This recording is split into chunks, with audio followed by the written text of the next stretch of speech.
Hello everyone, I welcome you all to top mind Pathshala. आज के video में हम डिस्कस करेंगे NCERT based MCQs related to chapter chemical coordination and integration class 11 biology और target कर रहे हैं हम नीट 2026 एग्जाम को। तो जब हम नीट 2026 को टारगेट करते हैं तो आपको पता है जो क्वेश्चन करेक्ट होगा +4 मार्क्स आपको देने हैं और जो इनकरेक्ट होगा उसको आपने -1 देने हैं। तो स्टार्ट करते हैं वीडियो को बिना टाइम वेस्ट किए और I will wait for your score in the comment section. Please remember this line, ठीक है। सो वीडियो को पॉज कर लीजिएगा, आंसर को एक बार सोचिएगा और फिर ही वीडियो को अंदर जो कमेंट सेक्शन में आपको क्या देना है, अपना कमेंट देना है, स्कोर कार्ड देना है, ठीक है मुझे। तो लेट अस सी, देखते हैं, वीडियो में अंत तक बने रहिएगा। देखते हैं आज कितने बच्चों के कितने सवाल ठीक होते हैं। पहला पूछा गया है कि which of the following is called as the master gland. इनमें से मास्टर ग्लैंड कहा जाता है हमारे पिट्यूटरी ग्लैंड को। पिट्यूटरी ग्लैंड कंट्रोल करता है अदर एंडोक्राइन ग्लैंड्स को भी, चाहे वो थायराइड हो गया, एडर्नल हो गया आपका, ठीक है, गोनाड्स हो गया, जितने भी आपके हार्मोन्स हैं, तो इसीलिए इसको मास्टर ग्लैंड कहा जाता है। तो इसमें ज़्यादा हवा वाली बात नहीं थी। आगे चलते हैं नेक्स्ट क्वेश्चन पे। कुछ ईजी भी होंगे, कुछ थोड़े डिफिकल्ट भी होंगे। तो thyroxine is also known as, thyroxine को हम कहते हैं T4। थायराइड ग्लैंड जो सीक्रेट करता है, आपको पता है थायराइड ग्लैंड आपका जो सीक्रेट करता है 2 टाइप के हार्मोन, एक तो T3 होता है और एक T4 होता है। T4 को हम क्या कहते हैं, थायरोक्सिन कहते हैं, और T3 को हम कहते हैं ट्राई आइडोथायरोक्सिन, ठीक है, ट्राई आइडोथायरोनिन आप बोल सकते हो। तो T4 के पास हमारे पास 4 आयोडीन एटम होते हैं जो मेटाबॉलिज्म और ग्रोथ को रेगुलेट करने का काम करते हैं। थर्ड क्वेश्चन में बोला गया है which hormone regulate the calcium level in blood. Blood के अंदर जो है कौन सा हार्मोन है जो कैल्शियम लेवल को रेगुलेट करता है। हाँ जी, कौन सा आंसर जाएगा, that is calcitonin. Right answer is option number 2, calcitonin. तो कैल्शिटोनिन जो है वो कहाँ से सीक्रेट होता है, आपको पहली बात तो ये पता होनी चाहिए, थायराइड ग्लैंड से सीक्रेट होता है मेरे बच्चा, ठीक है, वो सॉरी थायराइड ग्लैंड से। और ये क्या कर देता है, जो ब्लड का कैल्शियम लेवल होता है उसको कर देगा कम कर देगा और कैल्शियम जो है बोन्स में डिपॉजिट हो जाएगी, ठीक है। तो इसीलिए पैराथायराइड से अपोजिट काम करता है। फोर्थ क्वेश्चन में बोला गया है इंसुलिन किससे सीक्रेट होता है। देखो बहुत सिंपल सवाल है, ये आप 10th लेवल पर भी पढ़कर आए हो। इंसुलिन जो है वो बीटा सेल से सीक्रेट होता है। तो इंसुलिन जो है हमारे बीटा सेल्स ऑफ किससे, आइलेट ऑफ लैंगरहैंस से। अगर किसी ने डिटेल में पढ़ी होगी लखमीर सिंह मंजीत कौर की किताब 10th लेवल पे, तो उन्हें पता होगा आइलेट ऑफ लैंगरहैंस जो है प्रेजेंट होता है पैनक्रियाज रीजन में, है ना। तो ये रेगुलेट करता है आपका क्या, ग्लूकोज मेटाबॉलिज्म को रेगुलेट करने का काम करता है, ठीक है। और जो ब्लड शुगर होती है उसको क्या कर देता है, कम कर देता है, ब्लड शुगर को कम कर देता है। So that is the rule. Insulin के बाद आगे चलते हैं। 5th क्वेश्चन पे बोला गया है which of the following is not a function of adrenaline. इनमें से एड्रेनालिन का फंक्शन क्या नहीं है। देखिए एड्रेनालिन इंक्रीज करता है हार्ट रेट को, ठीक है, इंक्रीज करता है ग्लूकोज रेट को और डायलेट करता है पीपल को, करेक्ट है, बट डिक्रीज नहीं करता बीपी भी बढ़ाता है, इंक्रीज करेगा, क्योंकि कोई भी अगर ऐसी चीज़ होगी, डर या स्ट्रेस की सिचुएशन होगी तो वो चीज़ आपकी बढ़ेगी, है ना, हार्ट रेट बढ़ेगा, ब्लड प्रेशर बढ़ेगा, ग्लूकोज लेवल बढ़ेगा स्ट्रेस कंडीशन के टाइम पे, क्योंकि ये जो हमारा कैसा हार्मोन है, फाइट और फ्लाइट हार्मोन जिसे हम कहते हैं। तो यहाँ पर बीपी भी इंक्रीज होगा। तो डेफिशिएंसी ऑफ आयोडीन की वजह से कौन सी बीमारी हो जाती है, डेट इज गोइटर। ये आपने 10th में भी पढ़ा था। आयोडीन डेफिशिएंसी की वजह से जो थायराइड ग्लैंड है उसका इनलार्जमेंट हो जाता है, ठीक है। और आयोडीन बहुत एसेंशियल होता है थायरोक्सिन के सिंथेसिस के लिए। 7th क्वेश्चन में बोला गया है विच gland secret the melatonin. Melatonin secret करता है हमारा पीनियल ग्लैंड, ठीक है। ये मेलाटोनिन सीक्रेट करता है जिसे हम स्लीप वेक साइकिल कहते हैं या फिर हम उसे बायोलॉजिकल रिदम कहते हैं, ठीक है। तो आपका ये मेंटेन करता है, क्रिकेडियन रिदम भी बोल देते हैं। तो इसको मेंटेन करने का काम इसी हार्मोन का है।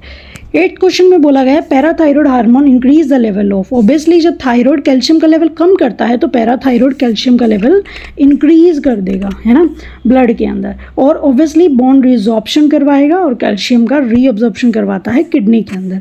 9th में बोला गया है glucagon act on which organ. Glucagon किस ऑर्गन पर एक्ट करता है, डेट इज लीवर, क्यों? वहाँ पर जाकर ये क्या करता है, जो ग्लाइकोजन होती है उसको कन्वर्ट कर देता है किसमें, ग्लूकोज में, और जिसकी वजह से जो ब्लड शुगर लेवल है वो इंक्रीज हो जाता है। वो क्या हो जाता है, इंक्रीज हो जाता है ना। लेकिन इंसुलिन की वजह से तो डिक्रीज हो रहा था। और ये ग्लूकागन किससे सीक्रेट होता है, यहाँ पर अल्फा सेल से सीक्रेट होता है। जो इंसुलिन था वो हमारा बीटा सेल से सीक्रेट होता है। तो ये आपको थोड़ा कंपैरिजन भी पता होना चाहिए। Hormone responsible for milk ejection, milk ejection का हार्मोन हमारा है ऑक्सीटोसिन। ऑक्सीटोसिन ये कहाँ से सीक्रेट होता है, ये पोस्टीरियर पिट्यूटरी से आता है। और ये क्या करता है, स्मूथ मसल की कंट्रैक्शन करवा देता है मेमरी ग्लैंड में, जिसकी वजह से मिल्क इजेक्शन होता है। कब, ड्यूरिंग द लैक्टेशन टाइम, जब बेबी रिसीव हो जाता है उसके बाद की कहानी है, ठीक है, डिलीवर होने के बाद की कहानी है ये। आगे, विच of the following is a steroid hormone, इनमें से स्टीरॉयड हार्मोन कौन सा हमारा, डेट इज कोर्टिसोल। बहुत इंपॉर्टेंट हार्मोन है। ये कहाँ से सीक्रेट होता है, ये चीज़ भी आपको पता होनी चाहिए। ये एडर्नल कोर्टेक्स से सीक्रेट होता है। आपका एडर्नल ग्लैंड जो है दो पार्ट में डिवाइड है, एडर्नल मेडुला और एडर्नल कोर्टेक्स। तो एडर्नल कोर्टेक्स वाले रीजन से होता है और यही कार्बोहाइड्रेट मेटाबॉलिज्म और स्ट्रेस रिस्पॉन्स में यूजफुल होता है। आगे 12 क्वेश्चन में बोला गया है, टेस्टोस्टेरोन इज सीक्रेटेड बाय, किससे सीक्रेट होता है, that is secreted by Leydig cell. Leydig cells को ही हम क्या, कौन से सेल्स बोलते हैं, that is called as intestinal cells. और यही टेस्टिस के अंदर कौन सा हार्मोन प्रोड्यूस करते हैं, टेस्टोस्टेरोन, जो मेल सेकेंडरी सेक्सुअल कैरेक्टरिस्टिक्स को कंट्रोल करने का काम करता है। 13 में बोला गया है, which of the following gland is both endocrine and exocrine, दोनों है, एंडोक्राइन भी है एक्सोक्राइन भी है, that is called as pancreas. क्योंकि पैनक्रिया जो है वो डाइजेस्टिव एंजाइम भी सीक्रेट करता है, इसीलिए इसको एक्सोक्राइन बोला जाता है। और जो हार्मोन्स होते हैं वो भी सीक्रेट करता है, जैसे कि इंसुलिन हो गया या ग्लूकागन हो गया, ठीक है। तो इस वजह से इसको क्या कहा जाता है, एंडोक्राइन ग्लैंड भी कहा जाता है। तो ये अकेला ऐसा ग्लैंड है जो एंडोक्राइन भी है और एक्सोक्राइन भी है। 14, which hormone control the water balance in the body, कौन सा हार्मोन वाटर बैलेंस को कंट्रोल करता है हमारी बॉडी में, that is called as ADH। ADH की जो फुल फॉर्म होती है that is anti diuretic hormone, ठीक है। ये क्या करता है, एंटी डायूरेटिक हार्मोन, ये पोस्टीरियर पिट्यूटरी से रिलीज होता है। पहली बात तो आपको ये पता होनी चाहिए, कहाँ से रिलीज होता है, पोस्टीरियर पिट्यूटरी से रिलीज होता है। और इंक्रीज करता है वाटर का रीअब्जॉर्प्शन किडनी के अंदर, यूरिन का वॉल्यूम कम कर देता है और वाटर बैलेंस को मेंटेन करने का काम ये करता है।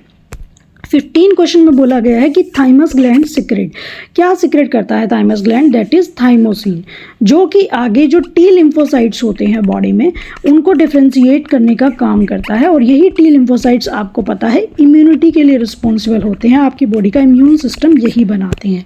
चलते हैं 16 क्वेश्चन की तरफ। पूछा गया है which hormone is called as fight और फ्लाइट, ये हमने पीछे ही डिस्कस किया था, एड्रेनलिन, क्योंकि फियर और फ्लाइट सिचुएशन में ये सीक्रेट होता है और इसीलिए इसको हम बोल देते हैं इमरजेंसी हार्मोन, ठीक है। और इमरजेंसी हार्मोन होगा तो ऑब्वियसली हार्ट रेट बढ़ेगा, रेस्पिरेशन बढ़ेगा, एनर्जी अवेलेबिलिटी बढ़ेगी, सारी चीज़ें यहाँ पर बढ़ेगी। आगे 17 में बोला गया outer part of adrenal gland, outer part जो होता है हमारा एडर्नल कॉर्टेक्स होता है और ये हमारा इनर पार्ट होता है एडर्नल मेडुला, ठीक है। तो आउटर कॉर्टेक्स इनर मेडुला होता है हमारा। तो कॉर्टेक्स जो है यहाँ से हमारे क्या सीक्रेट होते हैं, स्टेरॉयड हार्मोन सीक्रेट होते हैं, जो अभी हमने पीछे बात भी की थी। एक हो गया हमारा कॉर्टिसोल या फिर हो गया हमारा एल्डोस्टेरोन, ठीक है। अब 18 क्वेश्चन में आपको बोला गया है growth hormone deficiency in children causes, जो ग्रोथ हार्मोन की डेफिशिएंसी है बच्चों में वो क्या कॉज करती है, ऑब्वियसली एक बीमारी कॉज करेगी जिसे हम कहते हैं ड्वार्फिज्म, बोनापन। अगर ग्रोथ हार्मोन कम होंगे तो पिट्यूटरी में क्या हो जाएगा, बच्चों की जो ग्रोथ है वो उससे कम हो जाएगी, जिसे हम पिट्यूटरी ड्वार्फिज्म बोलते हैं। 19 में बोला गया है which hormone stimulate the ovulation, ovulation process को स्टिमुलेट करने वाला हार्मोन यहाँ पर है LH hormone, it's not FSH। Hormone stimulate करने का पूछा है। जो LH सर्ज होता है आपको पता है 14 डेज पर होता है, ठीक है। और ये एंटीरियर पिट्यूटरी से आएगा और यही ट्रिगर करता है ओव्यूलेशन को, और वही आगे जाके कॉर्पस लुटियम बनाता है, किसके अंदर, फीमेल्स के अंदर। तो आज की वीडियो का लास्ट क्वेश्चन है। आई एम एक्सपेक्टिंग कि आप लोगों ने 80 में से अपना स्कोर जनरेट कर लिया होगा और इस लास्ट क्वेश्चन को भी आप स्क्रीन पर देख रहे होंगे और अपना आंसर लिख लिया होगा। तो चलिए देखते हैं स्पीडली फिर जानेंगे आपका स्कोर क्या रहेगा कमेंट सेक्शन में। हाँ जी, पूछा गया है which of the following hormone is secreted during the stress. Stress के टाइम पे कौन सा हार्मोन यहाँ पर सीक्रेट होगा, तो that is called as cortisol. क्योंकि कोर्टिसोल क्या है, एडर्नल से सीक्रेट होता है। अभी मैंने पीछे बताया था एडर्नल ग्लैंड फाइट और फ्लाइट है, और एडर्नल में ही एडर्नल कोर्टेक्स में हमारा ये एक स्टेरॉयड हार्मोन है कोर्टिसोल, है ना। तो ये इंक्रीज करेगा आपका ब्लड के अंदर जो शुगर का लेवल है वो बढ़ा देगा, ठीक है। तो लॉन्ग टर्म स्ट्रेस के लिए रिस्पॉन्सिबल होता है हमारा, that is called as cortisol hormone. So this is all about today's video. I hope you will learn something new from this video, और I am expecting कि आपने अपना स्कोर जो है 80 में से यहाँ पर मेंशन कर दिया होगा। तो मिलते हैं अपनी नेक्स्ट वीडियो में। Till then take care, bye bye, and thanks for watching this video. And if you like this video please hit the like button, share and subscribe the channel. जल्दी से अपने दोस्तों को शेयर कर दो भैया।